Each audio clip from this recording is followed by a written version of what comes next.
நிறைய மக்களுக்கு இங்க நிறைய ட்ரீம்ஸ் இருக்கு. பட் வெறும் சில பேர் மட்டும்தான் அதை அச்சீவ் பண்றாங்க. அது ஏன் தெரியுமா? இந்த பிக்சரை பார்த்தா உங்களுக்கே புரியும். ட்ரீம்ன்றது எல்லாருமே நம்ம நினைப்போம், ஒரு நாள் இதை நம்ம அச்சீவ் பண்ணோம் அப்படின்னு சொல்லிட்டு. அந்த ஒரு நாள் எப்போ வரும், எப்படி வரும் அப்படின்னு சொல்லிட்டு யாருக்குமே தெரியாது. பட் பிளான் அண்ட் கோல்ன்றது அந்த ட்ரீம் அச்சீவ் பண்றதுக்கான பாத். பிளான்ன்றது தான் first step to achieve the dream. First ஒருத்தவங்க ட்ரீமை அச்சீவ் பண்ணணும்னு நினைச்சாங்கன்னா அவங்க ப்ராப்பரான ஒரு கோல் செட் பண்ணணும். ஃபார் எக்ஸாம்பிள், என்னைக்கோ ஒரு நாள் நான் ஒரு 50 kg வெயிட் வரணும்ப்பா அப்படின்றது ஒரு ட்ரீம். அந்த ட்ரீமை ஃபர்ஸ்ட் வந்து கோலா மாத்துங்க. ஃபார் எக்ஸாம்பிள், இந்த 6 மந்த்க்குள்ள நான் ஒரு 5 kg என்னோட வெயிட்ல இருந்து ரெடியூஸ் பண்ணணும் அப்படின்றது. அதுதான் வந்து அந்த ட்ரீம் அச்சீவ் பண்றதுக்கான நீங்க ஃபர்ஸ்ட் எடுத்து வைக்கிற ஸ்டெப். அதாவது உங்களோட கோலை டிசைட் பண்றது. அந்த கோல் டிசைட் பண்றது மட்டும் போதாது, அந்த கோல் அச்சீவ் பண்றதுக்கான பிளானையுமே நம்ம டிசைட் பண்ணணும்.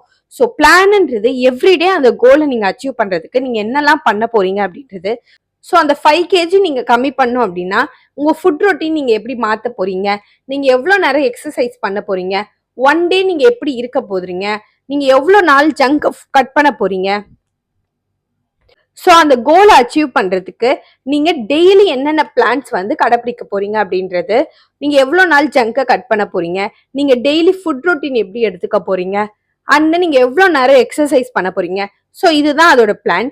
ஸோ நீங்க ஒன் டே உங்களோட ட்ரீம் அச்சீவ் பண்ணணும்னு நினைச்சீங்கன்னா ஃபர்ஸ்ட் அதுக்கான கோலை செட் பண்ணுங்க. கோல் செட் பண்ணிட்டு அந்த கோலை அச்சீவ் பண்றதுக்கான பிளானை ரெடி பண்ணுங்க. இந்த மாதிரி நீங்க பண்ணும்போது மட்டும்தான் உங்க ட்ரீம் அச்சீவ் ஆகும். ஸோ ட்ரீம்ன்றது உங்க விஷ் அண்ட் கோல்ன்றது உங்க டைரக்ஷன் அண்ட் அந்த பிளான் இருக்கு பாத்தீங்களா, அதுதான் உங்களோட எக்ஸிகியூஷன். ட்ரீம் எல்லாருக்கும் இருக்கும், பட் அதுக்கான பிளான் இருக்கவங்க மட்டும்தான் அந்த ட்ரீம் அச்சீவ் பண்ணுவாங்க. ஸோ ஒன் டே நம்ம அந்த ட்ரீம் அச்சீவ் பண்ணணும்னு யோசிக்காம, இதுதான் டே 1 என்னோட ட்ரீம் அச்சீவ் பண்றதுக்காக நான் ஸ்டெப் எடுக்க போறேன்னு சொல்லிட்டு உங்க ஸ்டெப்பை எடுத்து வைங்க. நீங்க இப்போ ட்ரீம் ஸ்டேஜ்ல இருக்கீங்களா, கோல் ஸ்டேஜ்ல இருக்கீங்களா, ஆர் எல்ஸ் உங்களோட பிளான் ஸ்டேஜ்ல இருக்கீங்களான்னு சொல்லிட்டு கமெண்ட் பண்ணிட்டு போங்க.